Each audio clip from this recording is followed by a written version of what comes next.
de la Galilée. Jésus m'a chargé d'annoncer à tous ses frères qu'il est ressuscité. Dieu peut encore le faire. Il le fera pour toi, ma soeur. Alléluia. Il guérit et sauve les vies, ressuscite les morts, il ne change pas. Dieu a fait des miracles, des miracles. Dieu veut encore. Il va faire encore. Alléluia. Il guérit, il sauve la vie, il ressuscite les morts, il ne change pas. Dieu va faire des miracles, des miracles. Dieu va faire encore,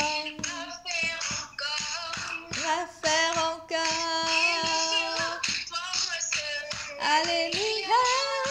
Il guérit, il sauve la vie, il ressuscite les morts, il ne change pas. Dieu va faire des miracles, il va faire encore. Amen. Alléluia. Amen. Amen, amen, amen. Amen. Gloire à Dieu. Amen. Amen. Amen. Merci Ange pour ce merveilleux moment que tu nous as permis de passer dans la louange et l'adoration. Amen. Merci vraiment. Et nous allons maintenant passer à la prochaine étape, qui est une étape exceptionnelle pour nous, car nous allons tirer beaucoup de choses. Que le Saint-Esprit soit avec nous et qu'à la fin de cet enseignement, nous soyons richement bénis. Nous allons passer la parole à la célèbre, à la maman, à la grande femme de Dieu, Pasteur Christelle. Nous allons suivre son message de ce soir et que chacun, au final de ce message, soit béni, soit richement béni.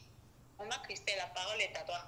Waouh, waouh, waouh, waouh. Merci, merci beaucoup, Vanessa, servante de l'Éternel, chercheur de Dieu. Ah, vous savez, il n'y a personne de célèbre si ce n'est que Dieu seul. Hein. Dieu seul, il est le seul célèbre. Donc, nous sommes juste ses instruments. Amen. Donc, nous allons prier afin que le Saint-Esprit prenne le total contrôle de ces moments. Seigneur, nous voulons encore te bénir parce que tu as rendu le programme de ce soir possible. Merci Seigneur pour tous ceux qui sont en ligne. Merci Seigneur pour tous ceux qui vont nous rejoindre. Ô Père, je te prie de mettre tes paroles dans la bouche du vase que je suis, afin que je puisse transmettre le message que tu as prévu pour ton peuple ce soir. Merci parce que ton désir, c'est de nous faire te ressembler, parce que c'est pour ça que tu nous as créés, pour que l'on puisse être à ton image et à ta ressemblance. Reçois toute la gloire au nom puissant de Jésus. Amen. Ok. Bonsoir une fois de plus à tout le monde. Le message que je vais nous transmettre ce soir est la suite de ce que Papa Paul a commencé hier. Il a parlé du divin mystère de la nouvelle naissance. Et Dieu me disait quand nous avons commencé ce programme qu'il n'y a pas d'homme spirituel sans nouvelle naissance. La nouvelle naissance, c'est la base, n'est-ce pas? Mais lorsqu'on parle de nouvelle naissance, de quoi s'agit-il? Beaucoup de gens ne savent pas trop c'est quoi la nouvelle naissance. Tout à l'heure dans le groupe, j'ai un peu fait une introduction. Je comparais la nouvelle naissance à la conversion. Alors, ce qu'il faut savoir, c'est que La nouvelle naissance, c'est l'œuvre de l'esprit. Lorsque tu viens au monde, tes parents ne demandent pas ton avis, n'est-ce pas? La Bible dit que malheur à l'enfant qui demande à son parent pourquoi tu m'as accouché. La vérité, c'est que nous ne choisissons pas de venir au monde. C'est pour ça que Jean nous dit que à ceux qui l'ont reçu, à ceux qui ont cru en son nom, elle leur a donné le pouvoir de devenir enfant de Dieu. Le mot devenir revient. Alors revenons-en au thème, devenir un homme spirituel. On va essayer de définir les thèmes clés. Devenir, c'est un processus, n'est-ce pas? Le verbe devenir implique un cheminement, une marche, un processus. Devenir un homme spirituel. Alors, il ne faudrait pas que les femmes se sentent frustrées parce que l'homme dans la Bible réfère à l'âme. À l'âme. Donc, c'est parce que nous sommes en langue française que nous parlons de l'homme, n'est-ce pas? Il s'agit de l'âme. Et l'âme peut être féminin ou masculin. L'âme n'a pas de sexe. D'accord? L'âme n'a pas de sexe. Si je vous demande c'est quoi le sexe de Dieu, vous n'allez pas me répondre. Donc, l'esprit non plus n'a pas de sexe. Quel est le sexe des anges? Voilà. L'homme réfère à l'âme et spirituel, nous l'avons dit au message introductif, réfère à l'esprit. L'esprit en tant que personne. Et nous avons, pour le petit rappel, dit que l'esprit avait plusieurs manifestations ou dimensions. On a l'esprit roi, tel que Dieu souffla dans les narines de l'homme et l'homme devint une âme vivante. Roi, souffle. Ensuite, on a l'esprit en tant que charisme, les dons spirituels. On a le paraclet, ça c'est en grec, paraclet, le consolateur. Voilà une autre manifestation de l'esprit. Et on a le dunamis.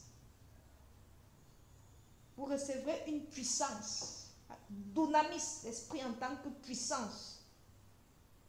Alors, l'Esprit Saint est le feu, l'Esprit Saint est l'eau, l'Esprit Saint est la colombe. Et en fonction des différentes phases de croissance spirituelle, l'Esprit Saint se manifeste. Voilà pourquoi, au départ, on a le souffle qui peut prendre plusieurs manifestations. Mais l'esprit en tant que personne renvoie à quoi? À l'image de Dieu. Nous avons souligné que Dieu nous a créés à son image et à sa ressemblance. Lorsque Adam a péché, Dieu a dit que le jour où tu en mangeras du fruit, tu mourras. Adam a mangé du fruit et on nous dit qu'il a vécu 930 ans. Est-ce que Dieu a menti? Non. Le jour où Adam a mangé du fruit de l'arbre de la connaissance du bien et du mal, ce qui s'est passé, c'est tout simplement qu'il a perdu l'image de Dieu. Il a perdu l'esprit de Dieu en son image. Mais il n'a pas perdu la vie que les animaux ont, la vie que les arbres ont. Quoique au départ, il était fait pour vivre même éternellement, à tous les niveaux. Le souffle de Dieu roi en lui, l'image de Dieu, lui permettait de manifester tout ce que je viens de citer. La puissance, il était puissant. La gloire, la Shekinah, le manteau, il avait tout. Mais quand tu perds l'image de Dieu, il y a cassure. Et le reste n'est plus qu'une question de temps. Alors, le texte de base, notre texte de base, c'est 1 Jean chapitre 3. Nous allons lire les versets 4 à 9. 1 Jean chapitre 3, les versets 4 à 9. Je vais lire. Quiconque pratique le péché transgresse la loi, et le péché est la transgression de la loi. Or, vous le savez, Jésus a paru pour ôter les péchés, et il n'y a point en lui de péché. Quiconque demeure en lui ne pratique pas le péché. Quiconque pratique le péché ne l'a pas vu et ne l'a pas connu. Petits enfants, que personne ne vous séduise. Celui qui pratique la justice est juste, comme lui-même est juste. Celui qui pratique le péché est du diable, car le diable pêche dès le commencement. Le Fils de Dieu est paru afin de détruire les œuvres du diable. Quiconque est né de Dieu ne pratique pas le péché, parce que la sémence de Dieu demeure en lui. Et il ne peut pécher, parce qu'il est né de Dieu. C'est par là que se font reconnaître les enfants de Dieu et les enfants du diable. Quiconque ne pratique pas la justice n'est pas de Dieu, ni celui qui n'aime pas son frère. Amen. Ça, c'est la version MacArthur. 1 Jean 3, versets 4 à 10. Le titre de notre message de ce soir, c'est « Le mystère de la semence de Dieu ». Le mystère de la semence de Dieu. La dernière fois, nous avons vu qu'il y avait 3 catégories d'individus sur terre. À savoir, qui peut nous les citer? Pour ceux qui étaient là. Comme ça, là, vous pouvez rapidement ouvrir vos micros. On a vu qu'il y avait quel type d'homme? Juste me rassurer que je ne parle pas seul et que nous sommes vraiment ensemble. On a parlé de quel type d'homme? Vanessa, tu t'en souviens? Non, je n'étais pas là. Ok. Je suis venue à la parce que c'était déjà fini. Ok, je t'encourage à écouter le message sur Internet, n'est-ce pas? Parce qu'il y aura un fil conducteur. Ange, on a vu quelle catégorie d'hommes? On a dit qu'il existait 3 catégories d'hommes. Notamment l'homme animal. Très bien.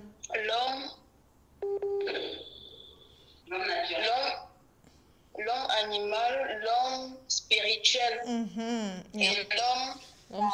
et l'homme charnel. C'est très bien. Ça, c'est encourageant. Ça montre qu'on est ensemble. Voilà. Et on avait dit que il y a des hommes qui sont de la race du serpent. C'est eux que Paul appelle homme animal. Parce qu'après la chute, qu'est-ce qui s'est passé? Adam a été soumis au serpent. Il a été soumis au serpent et il a pris son image. Parce que le serpent aussi a une image. Il a pris son image et il a transmis son image à l'humanité. Voilà pourquoi tous ont péché. Voilà pourquoi l'homme naît pécheur. L'homme naît pécheur. Tous ont péché et sont privés de la gloire de Dieu. Alors, je disais que nous avons été faits de telle sorte que nous sommes composés de l'ombre et du véritable. Ça veut dire que quand une chose manque, ça doit être remplacé. Si l'image de Dieu n'est pas là, ça veut dire que l'image de quelque chose doit être là. Et quand l'image de Dieu n'est pas là, c'est l'image... Nous sommes à l'image de quelque chose. Donc, vous comprenez bien. Et par la nouvelle naissance, qu'est-ce qui se passe? Dieu nous redonne son image. Dieu nous redonne son image. Et quelle est la caractéristique? Comment savoir que nous avons l'image de Dieu? Jean nous le dit. Celui qui est né de Dieu ne pratique pas le péché. Et celui qui pratique le péché n'a pas connu Dieu. Donc, Dieu nous redonne son image, mais il faut savoir que cette image-là, c'est une semence. Jean dit ceci, à ceux qui ont cru, à ceux qui l'ont reçu, Il leur a donné le pouvoir de devenir enfants de Dieu. C'est une capacitation. On n'a pas dit qu'il a fait d'eux des enfants de Dieu. Vous voyez le jeu de mots? Devenir homme spirituel. Il leur a donné le pouvoir. Ça veut dire qu'on te rend capable, mais à la fin, c'est toi qui fais. À la fin, tout dépend de toi. Si on ne te donnait pas le pouvoir, tu ne pouvais même pas. Quand le peuple d'Israël était en Égypte, ils ne savaient même pas qu'ils avaient un problème. Ils ne savaient pas. La preuve, c'est que quand on les a sortis de l'Égypte, ils ont dit que nous, on préférait manger les concombres. L'esclave adule son bourreau à un moment donné. Il pense que sa condition d'esclave est normale. Il faut à un moment donné qu'on le force à sortir de l'esclavage pour qu'il réalise qu'il peut être libre. Donc, si tu ne sors pas de l'Égypte, pas la nouvelle naissance, tu n'es même pas capable de faire le bien. Tu n'es pas capable d'accomplir les œuvres de justice. Tu n'es pas capable. Il faut être délivré du péché pour pouvoir ne pas mentir, ne pas voler, ne pas tricher. Tu ne peux pas demander à quelqu'un qui est encore en Égypte d'arrêter la boisson, d'arrêter de chercher les femmes. Il ne peut pas. Il faut d'abord une nouvelle naissance. Il faut que Dieu lui donne son image. Et quand Dieu te donne son image, c'est comme un bébé qui vient au monde, non? Quand un bébé vient au monde, il dit qu'il ressemble à son père, il ressemble à sa mère. Mais la vérité, est-ce qu'il marche déjà? Est-ce qu'il parle comme son père? Il faut un apprentissage.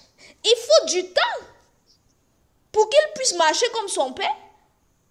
Quand il sort même, on dit qu'il ressemble à son père, il est blanc. Pour nous, les bébés noirs des Africains, ils sortent même bruns, blancs, avec le temps qu'ils prennent leur vrai teint. Donc vous voyez, devenir inclut un processus. Le présent de Dieu, je le dis toujours, est notre futur. Parce que Dieu t'appelle toujours par ton futur. Quand Dieu te dit, je fais de toi un prophète des nations, mon frère, ça va prendre des années. Ça va prendre des années. Il t'appelle mon gouverneur. Ça va prendre du temps. Parce que 1 heure est pour Dieu comme 1000 ans. Donc, il y a toujours un temps de formation et de préparation. Lorsque Dieu nous donne son image, c'est pour que nous puissions l'arroser. C'est pour que nous puissions cultiver. En Éden se trouvait tout pour le bonheur de Adam. Il y avait tout. Tout ce qu'Adam devait faire, c'était de cultiver le champ. C'était de l'entretenir. Un enfant qui naît à l'ADN en lui de la richesse. Il a l'ADN du savoir, de l'intelligence. La faculté langagière est là. Il peut parler, il peut écouter. Mais qu'est-ce qu'il faut? Il faut activer. Il faut activer. Pour devenir un homme spirituel, la première activation, c'est la nouvelle naissance. Est-ce que tu es né de Dieu? Je vais te poser la question ce soir. Aller à l'église ne fait pas de toi né de Dieu. Tu sais que tu es né de Dieu quand tu as horreur du péché. Tu sais que tu es né de Dieu quand, lorsque tu tombes, tu regrettes amèrement. Ta conscience te juge. Tu ne peux pas demeurer dans le péché. Quiconque demeure en lui ne pratique le péché, ne l'a pas connu. Mais bien aimé, qu'on ne vous séduise pas, ces gens qui disent. Il y a des gens qui disent que vraiment, tu peux confesser Jésus péché et puis tu vas au ciel, tu n'auras pas de couronne. Qu'on vous arrête ce genre de théorie. Vous n'avez pas connu Dieu. Dieu est saint. Dieu est saint. Il a horreur du péché. Je n'ai pas dit que ne pêche pas. Jean a dit ne pratique pas. Il y a une différence entre ne pas pécher, ne jamais pécher et pratiquer le péché. Pratiquer le péché veut dire demeurer dans le péché. Ça veut dire que le péché est un style de vie. Il y en a qui mentent et ils aiment bien ça, c'est leur péché mignon. Il y en a qui vont à l'église, mais ils ont leur gars à la maison. Ils ont leur petit ami là. Ou bien ils ont un sponsor là. Ils disent qu'on va faire comment.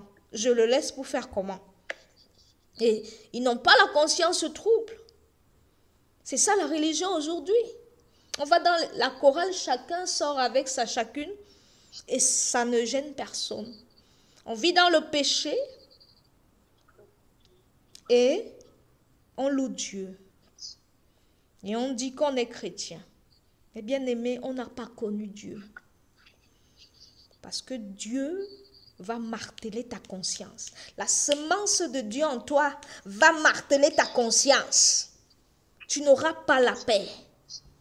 Jusqu'à ce que tu te sois repenti. Jusqu'à ce que tu te convertisses. La vie d'un enfant de Dieu est faite de confession permanente. Un enfant de Dieu qui ne se reproche rien, est-ce qu'il a l'image de Dieu? Alors, lorsque je disais que l'homme spirituel est un esprit, ça voulait dire que tu as été créé à l'image de Dieu. Et lorsque tu donnes ta vie à Jésus, il te redonne cette image. Mais cette image est comme un ADN. C'est une semence qu'il faut arroser. Quand tu l'arroses, à un moment donné, tu reçois les charismes. C'est une autre dimension de l'Esprit de Dieu. Tu reçois les charismes, c'est-à-dire les dons spirituels. À un moment donné, il y a une phase où tu dois recevoir le baptême de feu. Lorsque Jésus a traversé le désert, il a commencé son ministère avec puissance. Le dunamis vient après le désert, après l'épreuve du désert. Donc, on ne reçoit pas toutes les manifestations de l'esprit au même moment. Il faut aller à l'école. C'est un processus. Montrez-moi un homme de Dieu puissant et je vous montrerai un homme qui est passé par le désert, qui a eu une histoire avec Dieu. Tu auras 17 ans, Dieu va t'appeler dans ta chambre, voici ce que je vais faire avec toi. Rassure-toi que tu auras les épreuves, grandes épreuves qui t'attendent. Au grand ministère, les grands combats. Les gens qui se lèvent un matin et qui commencent à performer sans que vous ne sachiez d'où ils viennent là. C'est le feu étranger. C'est le feu étranger. Le feu qui vient de Dieu passe par le désert. Donc, devenir un homme spirituel, c'est un processus de croissance. On va quitter de bébé à enfant, à fils. De fils, de enfant à fils. De bébé à enfant. On dit qu'elle a donné le pouvoir de devenir enfant de Dieu, pas fils de Dieu. Pas fils de Dieu. On ne naît pas fils, on est enfant. Et lorsqu'on grandit, on atteint la maturité spirituelle, on devient fils. Fils. Mais ce n'est pas, être fils même, ce n'est pas le point d'arrivée. C'est déjà très bien. Ce n'est pas le point d'arrivée. On peut passer de fils à épouse. C'est la dimension où Dieu nous attend.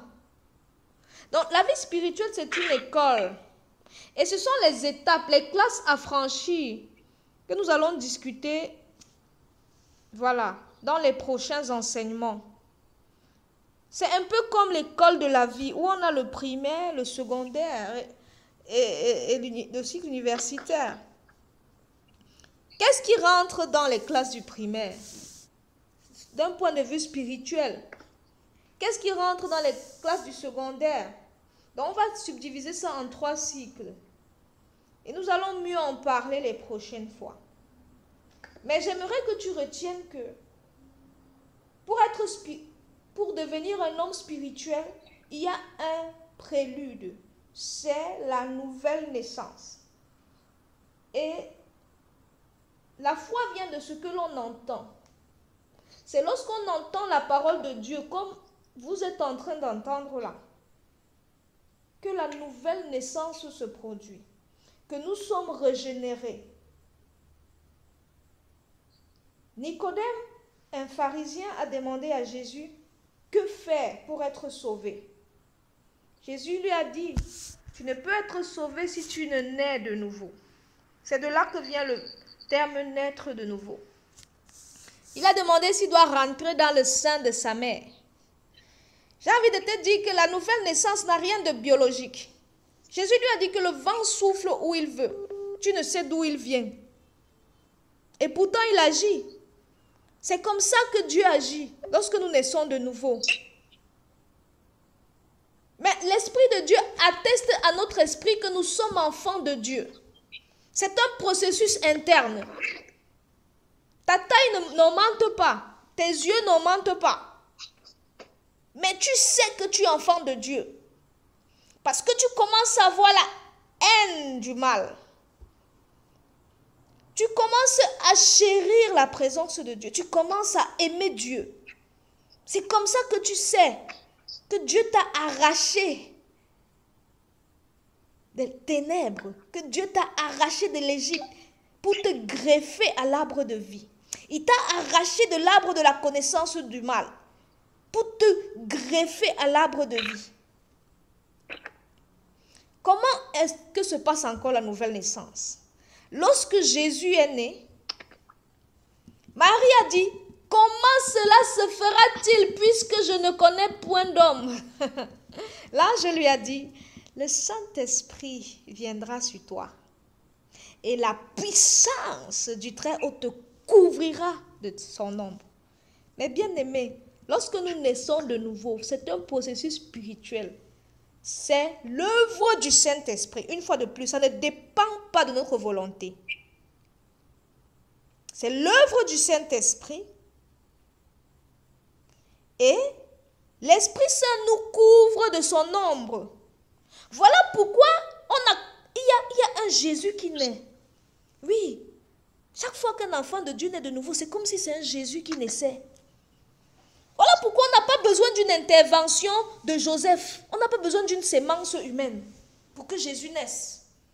Chaque naissance, nouvelle naissance, c'est une naissance virginale. Alléluia. Est-ce que vous me suivez? Chaque nouvelle naissance est semblable à la venue de Jésus au monde. Ça veut dire que tu es un Jésus. Tu es un Jésus. Et la mission de chaque enfant de Dieu, c'est la même que Jésus. Détruit les œuvres des ténèbres. Voilà pourquoi il y a de la joie au ciel. Pour un pécheur qui se répand. Quand Jésus est né, les anges ont chanté. Les anges dans nos campagnes. Parce que c'est un sauveur qui naît. Le sauveur de la famille. Le sauveur est né. Tu vas venir. Là où on avait dit qu'on ne se mariait pas là, comme tu es venu au monde, c'est là qu'on va se marier. Au nom de Jésus. Parce que tu es la lumière.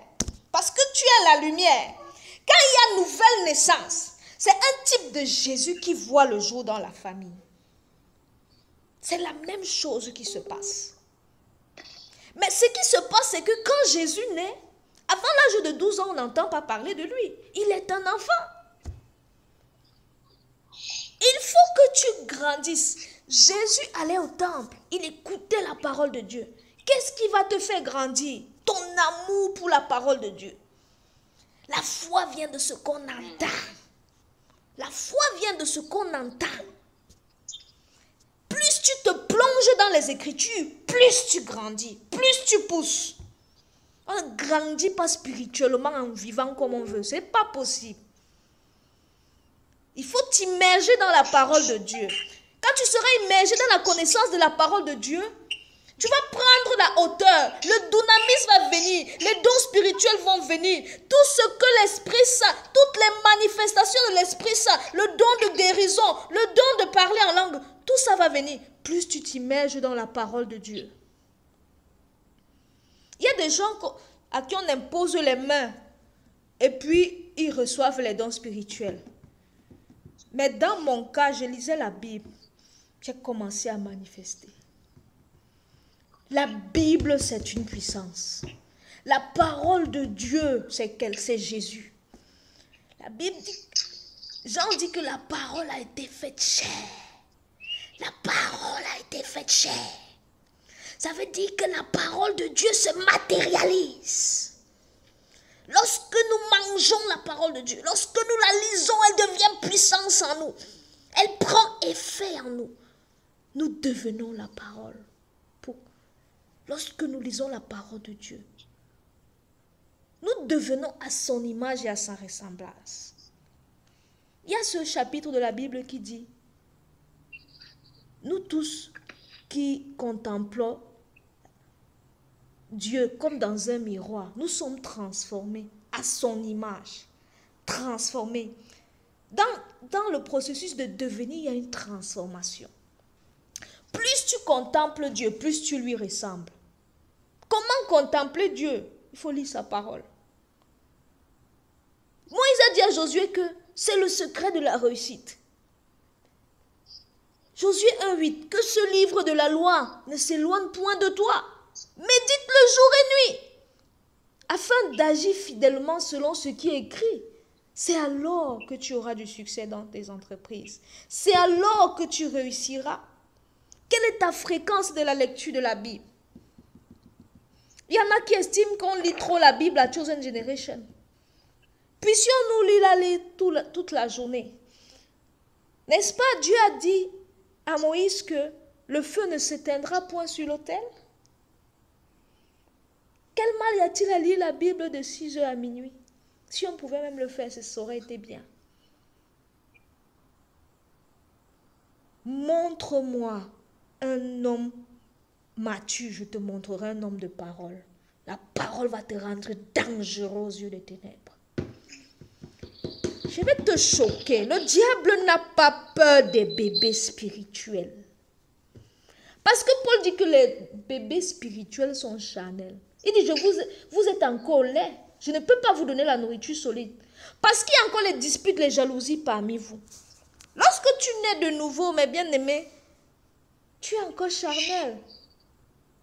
Le moustique te pique, aïe. Tu as faim, aïe. Et c'est comme ça que Dieu t'exauce. Tu penses que la vie, c'est le tic au tac. Mais à un moment donné, il va te laisser. Pour que tu grandisses. Pour que les bébés de l'aigle apprennent à voler, leur mère les amène en hauteur. Après, elle les lâche. Quand il les lâche, il disait que ouais, maman, tu nous as laissés. Et puis, progressivement, il commence à étendre les ailes. Hey, je vole, je peux voler. Hey, maman, viens m'aider. Et puis, femme, ils se rendent compte qu'ils commencent à voler. Et vous, ils prennent leur envol quand ils veulent y tomber. Et c'est comme ça. Si à un moment donné, on ne te lâche pas, tu ne vas pas savoir que tu es un aigle. Je vous ai dit que l'homme spirituel est d'abord une brebis. On va vous donner les caractéristiques des brebis plus tard. La brebis est naïve, faible, docile, obéissante. Naïve. Tout le monde vient lui dire n'importe quoi, elle croit. Et c'est comme ça que tout le monde la pique. Le but de Dieu, c'est que tu te lèves comme un aigle. Le but de Dieu, c'est que tu deviennes un lion et que tu rugisses. Le but de Dieu, c'est que tu puisses avoir le discernement. Le discernement. Que tu puisses pouvoir discerner le bien du mal. Les loups des agneaux. Les serpents. Et tous les Judas qui sont autour de toi. Mais ça passe par quoi? Ça passe par le désert. Ça passe par le désert. Alors tu vas t'examiner. Tu vas t'examiner. Moi, je pense que même si tu as fait cette prière, tu peux encore la faire. Seigneur Jésus, viens dans mon cœur, change-moi.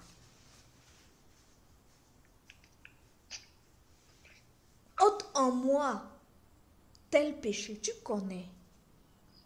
Tu connais ce péché-là que tu pratiques encore. J'ai bien dit pratiquer. Aide-moi. Je veux te plaire. Je veux te plaire. Parce que je suis ton enfant. Fais de moi ton enfant. Fais de moi ton enfant. Fais de moi ton enfant. Je veux être à ton image et à ta ressemblance. Oh Seigneur, je veux te ressembler. Je veux te ressembler. Rends-moi conforme à toi. Rends-moi semblable à toi. Je veux te ressembler. Oh Saint-Esprit, ôte en moi ce qui ne te glorifie pas. Et que ma vie puisse glorifier le Père. Que ma vie puisse être à l'image, à la ressemblance du Dieu Tout-Puissant. Parce que je veux grandir. Je veux grandir. Je ne veux plus manger le lait. Tu vas dire, Seigneur, mets en moi l'amour pour ta parole. Apprends-moi à la méditer jour et nuit. Parce que là se trouve le secret de ma croissance. Le secret de la maturité spirituelle. Merci encore de m'enseigner ce soir. Que toute la gloire te revienne. Au nom puissant de Jésus. Amen. Amen. Amen. Amen. Oui, c'était donc ça, le mystère de la semence de Dieu. La semence de Dieu, c'est l'image de Dieu. Que Dieu vous bénisse. Amen.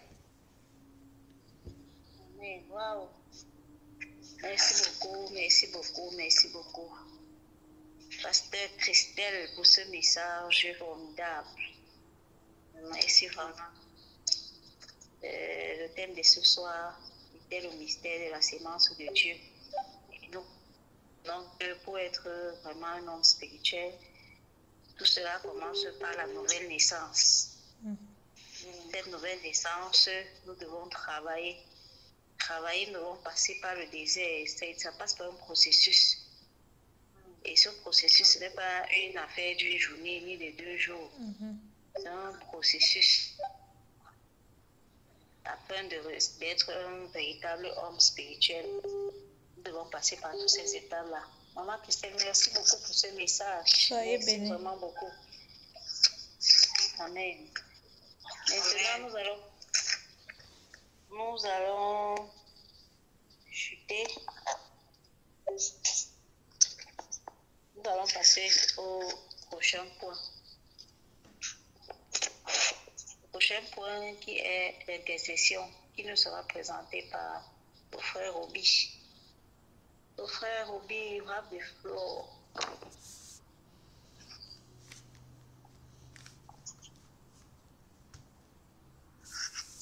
Allô.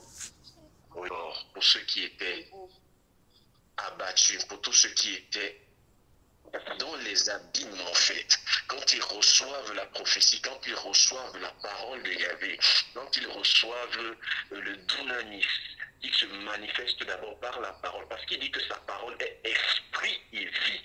Quand cet esprit-là est relâché, et que tu es ouvert, et que tu es prédisposé, cet esprit, la première des choses qu'elle vient d'abord produire dans ton esprit, c'est te donner une force, c'est t'encourager, c'est te sortir de l'abîme dans laquelle tu te trouves. Et c'est pourquoi j'aimerais que l'instant dans lequel tu vas ouvrir ta bouche maintenant pour commencer à prophétiser, pour commencer à déclarer, pour commencer à décréter, que tu le fasses de tout ton cœur, que tu le fasses de tout ton cœur, que tu le fasses de tout ton cœur. J'ai envie de dire que tout commencera même d'abord par l'état de ton cœur, parce que il peut nous dire dans sa parole qu'on doit garder notre cœur plus que tout. Parce que bien aimé, quand ton cœur est déjà touché, le reste ne servira plus à rien. Et c'est pourquoi je veux que le premier sujet de prière qu'on va élever en cette soirée, c'est de dire, Père, nettoie nettoie mon cœur. Père, purifie mon cœur. Père, épure mon cœur. Bien-aimé, je veux que tu commences toi-même par tes propres mots à commencer à parler.